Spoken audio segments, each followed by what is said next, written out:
یک دقیقه را بریم.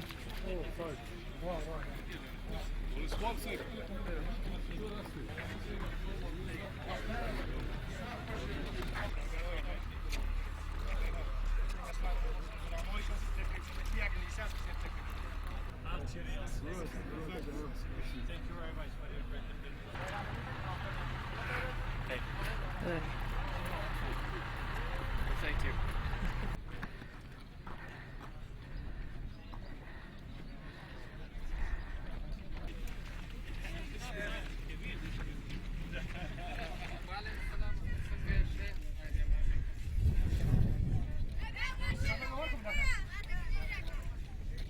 محمود قماندان تالیسه کندکیسه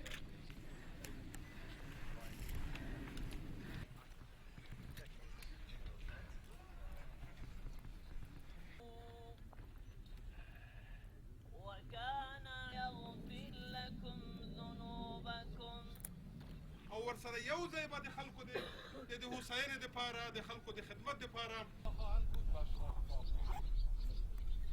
اداره‌ای که اینجا شما ما در جریان هستید و برای افغانستان دلسوزی دارند.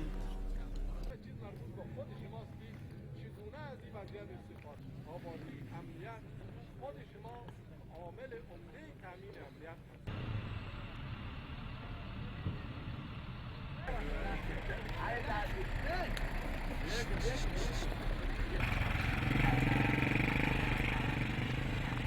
ما این بار یک همراه واقعی داریم. در ماه ژوئیه در جریان عملیات خنجر ما 4000 تفنگدار دریایی داشتیم که 400 سرباز افغان آنها را همراهی می‌کردند. یعنی تعداد نیروهای ما 10 برابر افغان‌ها بود. اما این بار این نسبت 2 برابر شده است. یعنی ما الان 3000 تفنگدار دریایی و 1500 سرباز افغان داریم که کار خود را به طور فوق‌العاده‌ای انجام می‌دهند.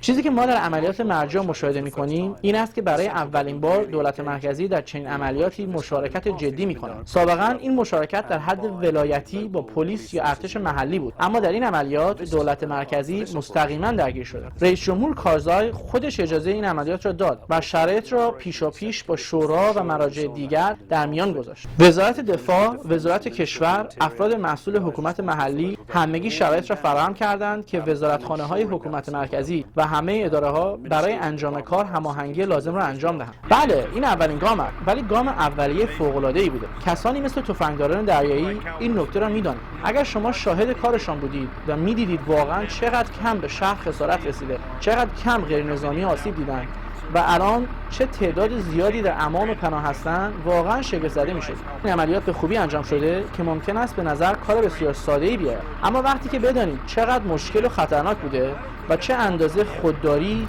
پختگی و حرفه‌ای بودن نیاز داشته، میتوان به سختی آن پی برد. به نظر من این مسئله بسیار جذاب و بارزی است و من فکر می‌کنم که افغان‌ها هم مسئله را همینطور دید.